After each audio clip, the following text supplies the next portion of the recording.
자, 여러분 지난주에 이제 말씀드린 대로 이제 우리는 4장의 후반부부터 5장 끝까지 4개의 연속적인 기적의 기록을 우리가 보고 있습니다. 여기선 전부 다 기적이 굉장히 치열합니다. 지난주 같은 경우는 파도를 잠잠케 했죠. 오늘 거라사의 광인을 잠잠케 하죠. 다음 주에는 12년간 혈루증을 앓았던 여인을 고치죠. 마지막에는 죽었던 야이로의 딸을 부활시키는 장면을 보게 됩니다. 어떻게 됩니까? 창조 세계를 잠잠케 하시고 마귀를 제압하시고 병을 제압하시고 끝내는 죽음을 제압합니다. 어떤 그림일까요? 주님이 지금 이 자리에 우리를 통치하신다는 겁니다. 죽음의 권세도 절대로 그의 권세를 마침을 할 날이 올 것이고요. 주님이 지금은 완전해 보이지 않으나 지금 완전을 향하여 가고 있고 주님의 통치가 온전하게 이루어질 날이 반드시 올 것이다 라고 하는 그림을 이렇게 병을 고치고 파도를 잠잠케 하시는 주님의 권세를 보여줌으로써 우리에게 약속하고 있습니다. 믿으시길 바랍니다. 지금은 세상의 권세가 더 강한 것 같고 그 위력 앞에 오늘도 마찬가지입니다. 거라사 광인이 딱 맞아요. 정말 그 미친 모습을 보았을 때 누구도 제어할 수 없을 정도로 미쳐가고 있는 세상을 보게 될 때 우리는 새벽에 그 어두움이 짙으면 곧 광명이 밝아오는 것처럼 이제 곧 영광의 빛으로 나아오는 하나님의 나라를 향하여 우리가 가고 있다. 더 정확히는 하나님의 나라가 우리에게 다가오고 있다라고 하는 사실을 기억하시고 소망의 말씀을 발견하는 오늘 복된 또 설교 시간 되기를 바랍니다. 자, 오늘은 그 유명한 이제 거라사 광인, 귀신 들린 자, 미친 사람을 주님께서 고치는 사건을 여기서 보여줍니다. 자, 그런데 여러분 다 알고 있다시피 이 거라사 광인을 고치시는 이 현장이 주님의 치유의 방식이 굉장히 독특합니다. 이런 어떻게 독특하죠? 귀신이 먼저 요청을 합니다. 주님께. 주여, 저희를 저 돼지떼 들어가게 해주세요. 그러니까 주님은 또 마침 그 이야기를 그대로 행해 주십니다. 제가 알기로는 신약 성경 전체를 통틀어서 예수님께서 귀신의 이야기를 그대로 이행한 사례는 여기밖에 없지 않을까 싶을 정도로 이상한 지금 과정을 지금 겪게 하세요. 그렇다면 우리는 여기에 질문을 던져봐야 돼요. 왜 주님께서 그렇게 하셨을까? 무슨 연유가 여기에 있었던 것일까? 그리고 마귀는 왜 굳이 그런 방식을 택한 것일까? 자, 결론에서 그것에 대한 답을 좀 내려보도록 하겠습니다.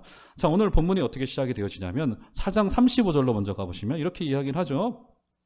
그날 저물 때 제자들에게 이르시되 우리가 저편으로 건너가자, 바다 저편으로 건너가자라고 말씀하셨죠. 이게 왜 바다 저편으로 건너가자고 하신 겁니까? 뱃놀이 하는 것이면 좋았을 텐데 그게 아니라 그 파도를 뚫고 주님께서는 오늘 이 미쳐있는 거라사 지역에 이방 문화와 이방 종교가 가득한 그 땅에 죽어있는 그 한 사람을 만나기 위하여서 주님은 파도를 뚫고 지금 거라사 지역으로 가고 계십니다. 여러분, 이것이요 주님이 보이시는 그 한 사람에 대한 그 집중, 그 사랑입니다. 제자들에게 지금 요청하시죠. 어떻게 요청합니까? 우리 함께 가자라고 요청하시지 않습니까? 왜요? 주님이 그 한 사람을 구원해내는 그 일이 얼마나 소중한지를 알기 때문에. 그래서요, 여러분, 주님에게 전부는 어떻게 보면 그 한 사람뿐입니다. 여러분, 찬양의 가사에도 그런 거 있잖아요. 만약에 이 땅에서 구원받아야 될 사람이 나 하나였을지라도 주님께서는 그래도 오셨을 것이다. 왜요? 주님에게는 여러분 한 사람이 전부이기 때문입니다. 절대로 주님은, 우리는 지금 군중으로 모여 있지만 주님은 여러분을 군중으로 보지 않습니다. 여러분 한 사람 한 사람으로 보고요. 여러분의 인생의 모든 이야기를 다 알고 계시고 마음의 소원을 알고 계시고 기도가 응답받기를 간절히 바라여 기도하고 있는 것을 직접 듣고 계신 우리 정말 여러분 그렇잖아요. 남녀가 결혼할 때, 연애를 할 때 물론 결혼한 건 좀 달라지나요? 어떻습니까? 그 서로를 향한 그 남녀의 그 사랑을 꽃피워갈 때 집중도라고 하는 것은 말할 수 없지 않습니까? 무슨 색을 좋아하는지, 어떤 음식을 좋아하는지, 무엇을 싫어하는, 내 개인적인 견해로는 무엇을 좋아하는 것보다 무엇을 싫어하는가를 잘 알아야 되는 게 남자의 지혜라고 생각합니다. 어쨌든 어떻게 됩니까? 한 사람에게 집중하게 되잖아요.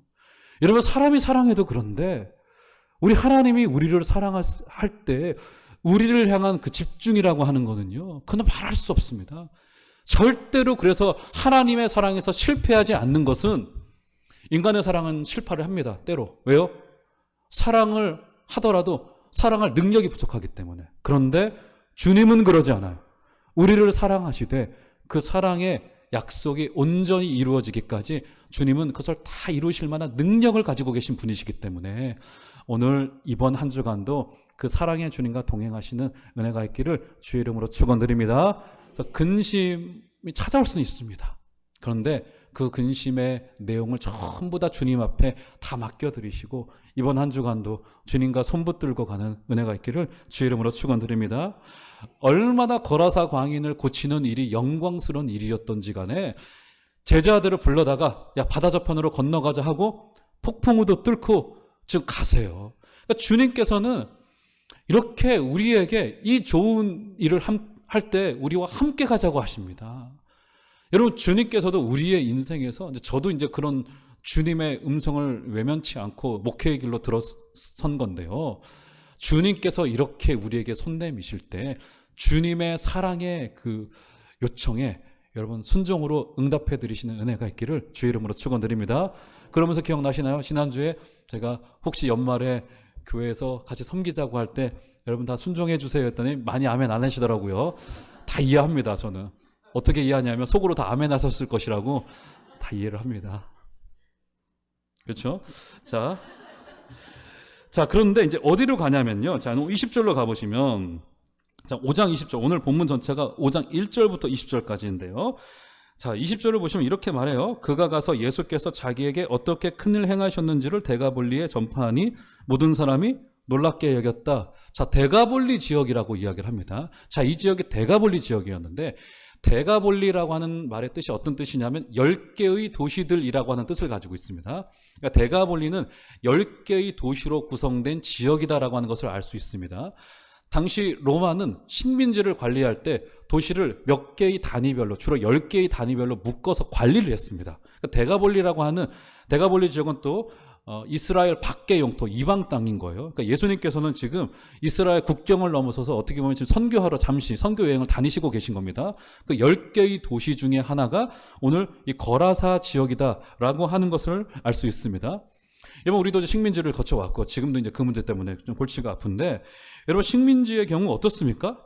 이 데가볼리 지역도 그렇고 이 거라사 지역도 그렇고 이제 로마가 자신의 색채를 입히려고 이제 용을 쓰고 있었던 지역이었어요. 여러분 식민지 도시의 성격이 어떨까요?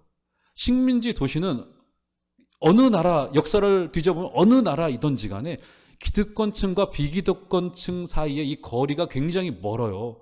그렇기 때문에 이 거라사 지역, 데가볼리 지역, 로마가 점령하고 있던 이 식민지 이 도시는 지금 가난한 사람들, 이 수많은 가난한 사람들은 신음하고 있었던 가난을 어떻게 할 수 없고 로마의 그 압제 앞에 참 벌벌 떨고 있었던 그런 지역이다라고 우리가 볼 수 있습니다. 데가볼리 지역은 요단강 갈릴리 호수의 그 오른쪽, 여러분 나중에 지도를 찾아보시면 오른쪽 영토 밖에 위치해 있고요. 그 중에서 거라사 지역은 좀 동남쪽에 위치해 있는 것을 볼 수 있습니다. 그래서 이 거라사 지역은 이방 문화와 종교가 꽉 잡고 있는 이 어둠의 땅이다. 이렇게 말할 수 있습니다. 여러분 기억나실지 모르겠는데 마가복음 전체에서는 귀신 들렸던 자를 고치시는 장면이 두 군데 등장합니다. 첫 번째 어디였죠? 살폈었는데요. 네, 저는 기억합니다. 1장으로 가보시면 마가복음 1장에 나와 있습니다. 한번 가볼까요?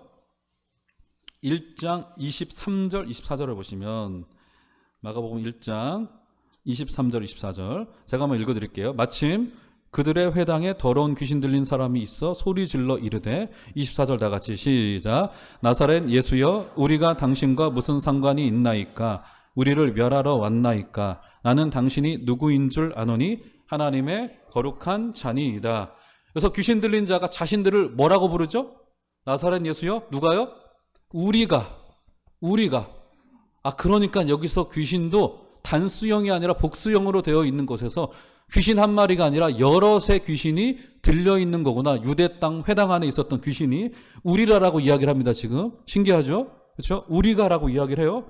그러니까 여기서도 적어도 귀신이 하나이지는 않았던 것 같아요. 자, 그런데 오늘 귀신도 볼까요? 5장 9절로 가보시면 5장 9절 다 같이 한번 5장 9절도 읽어보겠습니다. 시작. 이에 물으시되 내 이름이 무엇이냐 이르되 내 이름은 군대니 우리가 많음이니이다 하고, 여기서 귀신의 이름을 뭐라고 이야기합니까? 아예 군대라고 이야기를 하죠. 그렇죠? 군대. 여기서 군대라고 하는 단어는 레기온이라고 하는 표현인데요. 로마의 군대 단위를 이야기합니다. 지금 우리로 말하자면 여단급 규모. 여단이 한 병사 6,000명 정도, 지휘관까지 된다고 해요. 그러니까 여기서 레기온이라고 하는 단어에 담겨져 있는 아예 그 뜻도 이야기를 하죠. 왜 군대냐? 우리가 많기 때문에. 그러니까 여기서 이방 땅에 귀신 들린 자는 얼마나 강력했던지 군대라고 레기온이라고 말해야 될 정도로 수많은 귀신이 그를 사로잡고 있는 것임을 볼 수 있습니다. 지금 유대 땅이나 이방 땅이나 할 거 없이 지금 어떻게 됩니까? 복음이 없는 땅에 메시아가 반드시 오셔야만 될 정도로 어두움에 사로잡혀 있는 땅이라고 볼 수 있습니다. 그렇죠? 그러면서 그가 어때요? 자, 5장 2절과 3절로 가보시면 이제 귀신 들린 자를 좀 자세히 묘사하고 있는데, 자, 2절과 3절 보시면 제가 읽어드릴게요. 배에서 나오심에 곧 더러운 귀신 들린 사람이 무덤 사이에서 나와 예수를 만나니라. 그 사람은 무덤 사이에 거처하는데 이제는 아무도 그를 쇠사슬로도 맬 수 없게 되었으니. 그가 어디로부터 나왔습니까? 예, 무덤으로부터 나왔어요. 심지어 무덤은요, 동서고금을 막론하고 부정한 곳, 가기 싫은 곳, 생명이 없는 것을 상징하죠. 주님의 통치를 받지 못하는 곳, 죽음의 역사가 가득한 곳, 냄새가 가득한 곳, 그런 곳이죠. 자, 그런데 그가 거기서 어떤 모습으로 있는지 4절 5절 보시면, 이는 여러 번 고랑과 쇠사슬에 매였어도 쇠사슬을 끊고 고랑을 깨뜨렸음이로라. 그리하여 아무도 그를 제어할 힘이 없는지라. 밤낮 무덤 사이에서나 산에서나 늘 소리 지르며 돌로 자기의 몸을 해치고 있었더라. 어때요? 무덤 사이에 있는 것만으로 끔찍한데 거기 어떻게 되어 있는 겁니까? 쇠사슬과 고랑에 묶여 있었고 그것을 여러 차례 끊어냈었던 것 같고요. 또다시 묶어놨고 끊어놨고 묶어놨고로 반복할 정도로 이는 매우 끔찍한 인생을 지금 살고 있는 겁니다. 강력해 보이고요. 사람들이 그를 제어할 수 없을 정도가 되었다고 성경이 아예 대놓고 표현하고 있습니다. 그가 날뛰는 것을 통제하지 못할 정도로 군대 귀신 들린 자의 그 광기라고 하는 것은 말할 수가 없습니다. 여러분, 우리 지난주에는요, 넘실대는 파도를 보았습니다. 오늘은 어떻습니까? 귀신 들려서 사람의 힘으로 통제할 수 없는 자를 보게 되어져요. 우리에게도 그런 생각이 찾아옵니다. 분명히 알겠어요. 믿음의 눈으로 보면. 무엇을 알겠습니까? 잘못된 것도 알겠고 지금 이것이 종말을 고할 것이라는 것도 알겠어요. 주님이 오시게 된다면. 그런데 어때요? 우리가 그 권세 앞에 두렵습니다. 사람이 가지고 있는 그 철학과 이 땅의 권세 앞에 세속의 위력이 우리 다 알고 있습니다. 잘못됐다라고 하는 거. 우리 젊은 청소년들을 경쟁 붙여놓고 어깨를 밟고 올라가라고 하고 등급을 매기고 아이들을 돼지고기 등급 매기들 1등급부터 10등급으로 아이들을 매기면서 9등급, 10등급은 필요 없는 인생이라고 낙인 찍는 이런 모습이 주님이 오시면 종말을 고하게 될 겁니다. 그런데도 어떻습니까? 두렵고 거절할 수 없고요. 사람의 가치를 그렇게 평가하는 것을 당연한 것으로 두려워 떨 수밖에 없는 우리의 모습을 보게 됩니다. 그 강력한 권세 앞에 꼼짝하지 못해요. 돈 때문에 살인이 벌어지고요. 자신의 사랑하는 배우자를 증오 때문에 잔인하게 살해하는 일이 벌어지기도 합니다. 우리가 조금만 정상적으로 생각을 해보면 이것이 정말 광기 어린 일이고 종말이 오면 끝날 일임에도 불구하고 우리가 그 가치와 그 세력을 거절하지 못하는 경우들이 많습니다. 이 절망스럽고 죽음의 냄새가 가득한 땅에 우리는 주님께서 우리에게 주시는 본연의 소망으로 다시 한번 보아야 됩니다. 우리의 소망이 무엇이고 우리의 소명이 무엇일지를 되돌아보시는 복된 은혜가 있으시기를 주의 이름으로 축원드립니다. 그냥 계시지 마시고 세속의 거친 파도를 거슬러 올라가는 믿음의 항해를 할 수 있게 되는 은혜가 있기를 주의 이름으로 축원드립니다. 자, 그러면 조금 더 이 군대 귀신 들린 자에 대해서 우리 한 발자국 좀 더 들어가서 좀 살펴보았으면 좋겠는데요. 오늘 3절에 보시면 이렇게 이야기를 합니다. 그 사람은 무덤 사이에 어떻게 했다고요?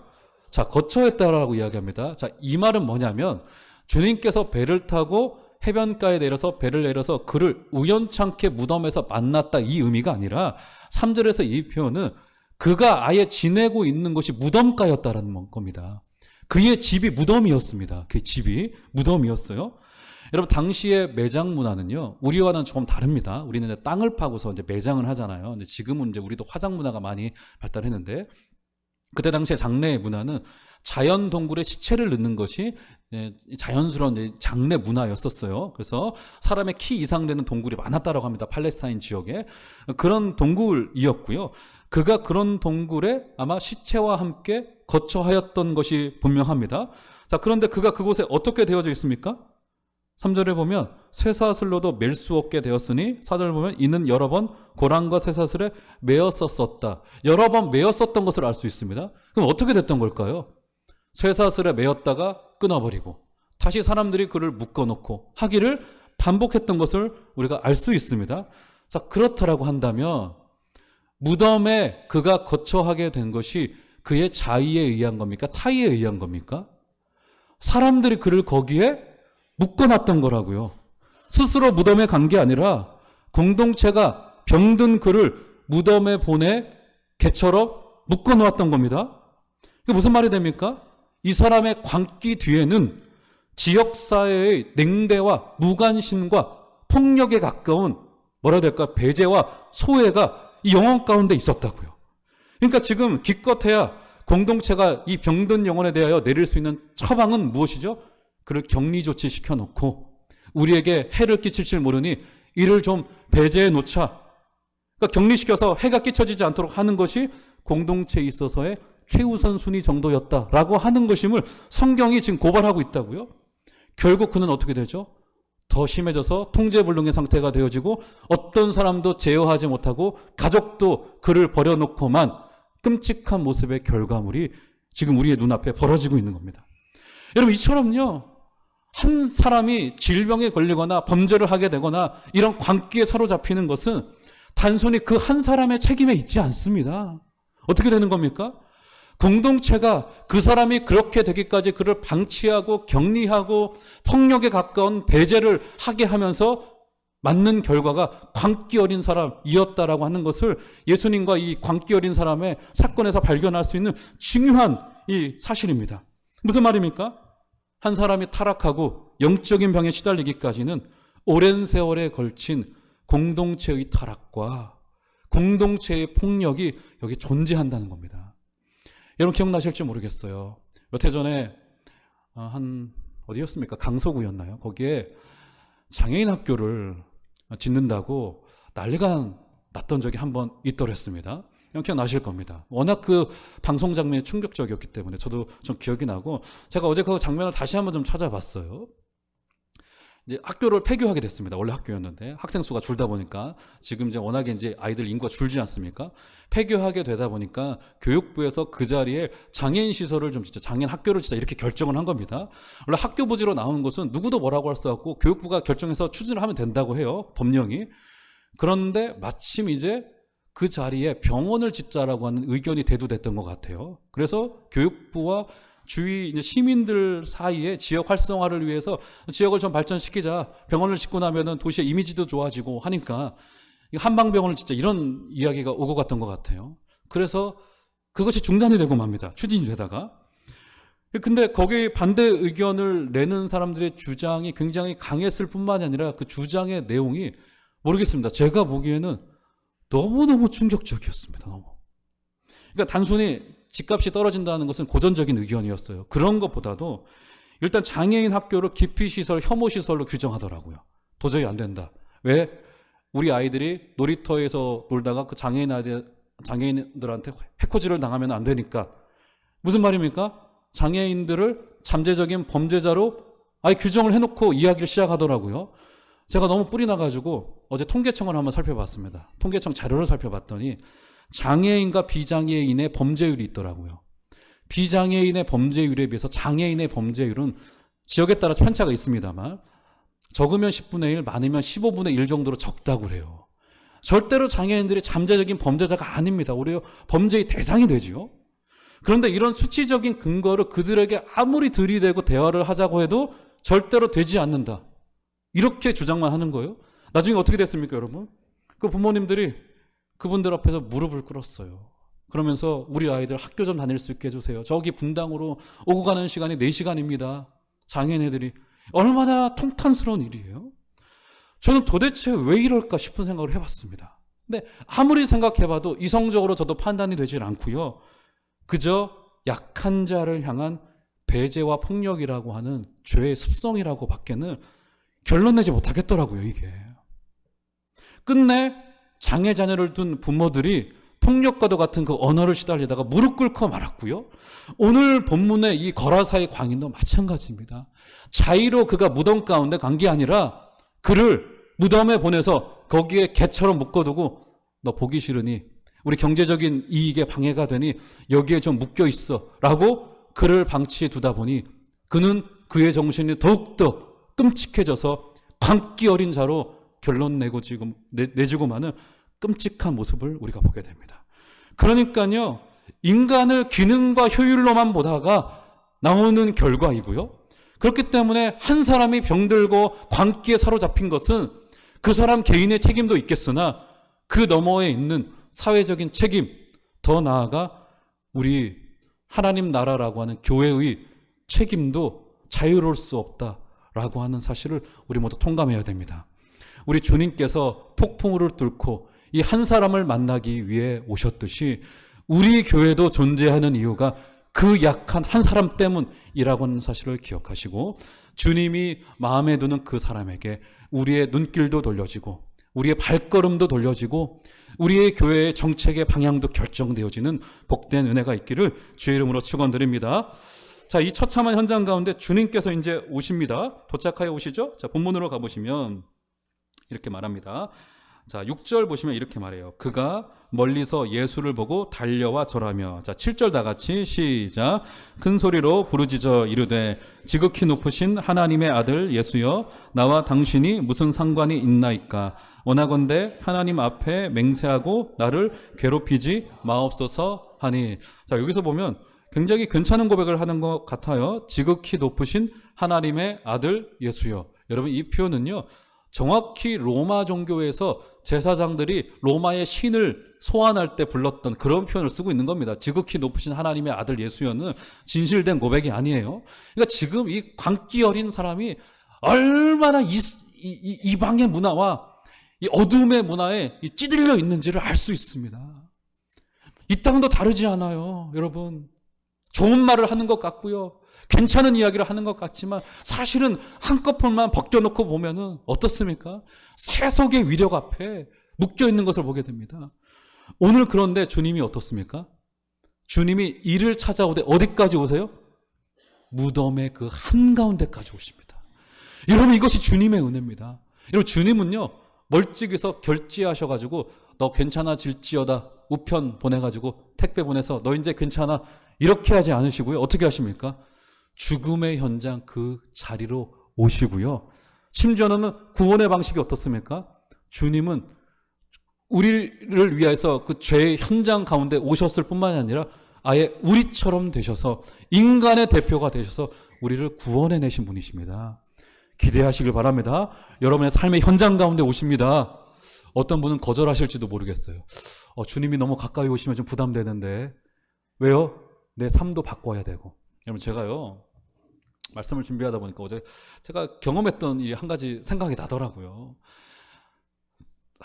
몇 해 전이었나 기억은 잘 안 나는데 참 제가 보기에는 괜찮은 자매였어요. 정말 열심히 하고 훈련도 받으면 성품도 좋고 그런 분 계시잖아요. 아예 태어날 때 성품도 좋고 신앙에 진지하고. 그런데 보니 늘 예배만 드리고 돌아가. 그래가지고 언제 한 번은 제가 권면을 좀 했습니다. 그러시지 말고 좀 수요 예배도 오시고 좀 훈련도 좀 받고 우리 제자 훈련도 합시다. 속으로 훈련도 저와 좀 합시다. 이렇게 땡겼는데 안 땡겨와요. 나중에 하는 얘기가 그렇더라고요. 제가 그렇게 한 발자국 더 들어가면 제 인생 속에서 주님 때문에 포기해야 될 것이 무엇인지를 알고 있어서 더 못 들어가겠어요. 그러더라고요. 그렇습니다. 주님은 우리에게 적극적으로 늘 오려고 하세요. 근데 문제는 뭐죠? 우리가 주님이 우리 가운데 가까이 오는 것이 부담스러워. 왜요? 주님이 오시면 분명히 무엇인가 말씀하시고 동행하길 원하고 주님의 뜻대로 이끄실 것이기 때문에.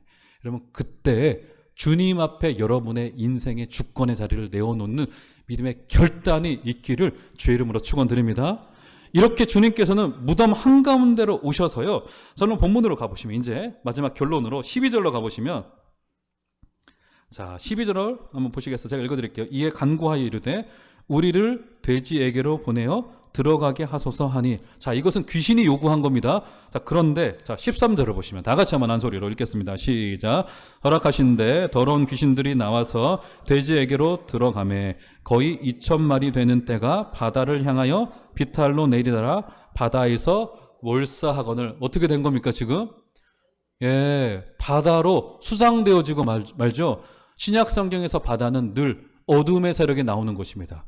그들이 왔던 곳으로 되돌아간 겁니다. 자, 그런데 여기서 중요한 것은 귀신이 떠나간 기적도 중요한데 왜 귀신이 돼지떼에 들어가게 해달라고 요청했던 것일까? 그리고 주님께서는 그 요청을 그대로 문자 그대로 응답하여 주셔서 돼지떼에 가게 하셔서 수장시켰단 말입니다. 왜 그렇게 하셨던 것일까? 자, 우리가 그 답을 찾기 위해서는 오늘 본문을 보시면 됩니다. 16절과 17절로 가보시면 이렇게 이야기를 해요. 자, 이것은 아마 두 절 다 같이 16, 17절 읽겠습니다. 시작. 이에 귀신 들렸던 자가 당한 것과 돼지의 일을 본 자들이 그들에게 알림해 그들이 예수께 그 지방에서 떠나시기를 간구하더라. 네, 어떻게 된 겁니까? 돼지의 일 때문에 소문이 났던 것 같아요. 어떤 소문이 났던 겁니까, 여러분? 한 사람이 고침받은 소문이요? 아니요.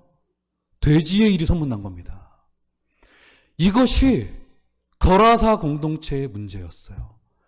한 사람이 고침받았다는 사실은 온데간데 없습니다. 온전하여진 것에 대한 기쁨도 없고요. 어떤 것이 문제거리가 된 겁니까? 야, 돼지가 2,000마리나 죽었대. 돼지 한 마리가 지금 얼마죠, 여러분? 한 4,500만 원 하나요? 소는 제가 알기로는 한우는 몇천만 원까지 갑니다. 그렇죠? 돼지가 얼마죠? 잘 모르겠네요. 제가 알기로 한 3,400만 원 가요. 2,000마리면 얼마입니까? 300만 원 치면은. 계산이 잘 안 되네요. 어마어마한 돈이었을 거예요, 분명히. 그리고 아마도 돼지떼가 2,000마리 정도 있었던 것을 봤을 때 거라사 지역의 주 사업이 돼지치는 사업이었던 것을 알 수 있습니다. 이방 지역이었기 때문에 돼지치는 사업을 했어요. 그렇죠? 무슨 말이 된 겁니까? 지금 거라사 지역의 사람들의 마음속에 자신의 친구였고 친척이었고 가족이었던 한 사람이 온전하여 돌아왔다라고 하는 이 복되고 놀라운 복음에 대하여는 온데간데 없고 어떻게 된 겁니까? 돼지 2,000마리 죽었대. 결정하자. 저 예수라는 청년 여기 더 둘까 말까. 논의의 대상이 됐던 것 같아요. 어떻게 결정된 겁니까? 보내자. 왜요? 돼지일 때문에. 여러분, 우리는 여기에서요, 뒤집어 생각해보면 그 이유를 알 수 있습니다. 주님이 왜 돼지떼에 넣어달라고 하는 귀신의 요청을 그대로 응답하셨던 것일까? 그리고 귀신도 왜 돼지떼에 넣어달라고 요청했던 것일까? 왜요? 귀신도 알았고 주님도 알았던 겁니다. 귀신은 뭘 알았던 겁니까? 거라사 공동체의 사람들에게 돈이 약점이었고 주님도 지금 이 영혼들이 언젠가는 한번 이 문제를 맞닥뜨려야 되는 아킬레스 건과도 같은 문제이다 라고 하는 것을 알았기 때문에 경제적인 손해를 감수하고서라도 주님께서는 한 번은 이것을 맞닥뜨리게 한 겁니다. 귀신도 그들의 약점을 찌르면 분명히 주님을 떠나가게 할 거다 라고 하는 것을 알았기 때문에 귀신도 요청했고 주님도 그래 저들로 마주대하게 하자 이렇게 됐던 겁니다. 어느새 한 영혼이 회복되었다라고 하는 소문과 사실은 그들의 인생 속에 온데간데였고 돼지 2,000마리 어떻게 할 거냐 밖에는 남지 않게 된 겁니다. 여러분, 우리는요 여기에서 왜 이렇게 광기 어린 귀신 들린 자가 발생할 수밖에 없었는지를 다시 한번 확인할 수 없습니다. 그들의 공동체가 그랬던 겁니다. 지금 한 영혼의 가치보다 돈의 위력과 세속의 위력 앞에 모든 공동체가 무너져 있었던 거죠. 돈 버는 일에 혈안이 되어져서 한 영혼을 만나기 위하여 뚫고 오셨던 주님의 마음은 헤아릴 길도 없고요. 그저 한 영혼에 대한 생각이 어처구니 없는 수준까지 나락으로 떨어져 있는 것을 우리가 확인할 수 있습니다. 이제 왜 공동체가 그를 개처럼 무덤 가운데 묶어뒀는지를 알 수 있을 것 같습니다. 왜요? 왜요? 경제적인 이득에 아무런 도움이 되지 않고 손해를 끼치기 때문에 그를 무덤에 보내서 개처럼 묶어두었던 것을 알 수 있고요. 그게 그 시대가 살아가는 사람들의 방식이었습니다. 여러분, 우리 시대와 겹쳐 보이시죠? 많이 다르지 않고요. 이 사람들만이 이렇게 난폭하고 광기 어릴까요? 광기 어린 사람은 이 사람 한 사람뿐만이 아니었고 거라사 지역의 공동체의 사람들이 전부 다 광기 어린 눈으로 한 사람을 묶어둘 때 그 마음을 생각해 보십시오. 근데 우리 시대 과히 다르지 않습니다. 약한 자를 아래로 두고 무관심과 냉대를 하고, 주님께서 왜 이 땅 가운데 약한 자 그 한 사람을 남겨두었을까요? 왜요? 우리로 아량을 베푸는 대상으로요? 아니요, 그렇지 않습니다. 그 사람이 우리라는 겁니다. 왜요? 너희가 어디로부터 구원받았는지를 날마다 확인해라. 그래서 이 땅에 약한 자, 병든 자, 장애인들을 남겨놓는 이유는 우리로 겸손하게 하라고. 너희들이 거기로부터 구원받은 자들이야. 기억해. 이거 기억하라고 주님께서는 그 한 사람을 우리에게 보내시는 것입니다. 바라기는 우리 교회는 바로 그 한 사람을 향해서 주님께서 함께 가자라고 말씀하실 때 함께 발걸음을 옮겨가는 복된 결심이 있기를 주의 이름으로 축원드립니다. 이가 고침받고 나서 어떻게 됩니까? 대가볼리 전 지역에 가서 예수님이 행하신 큰 일을, 돼지의 일이 아니라 큰 일을 증언하였습니다. 우리 교회도 이런 복된 증언자의 삶을 살 수 있게 되는 은혜가 있기를 주의 이름으로 축원드립니다.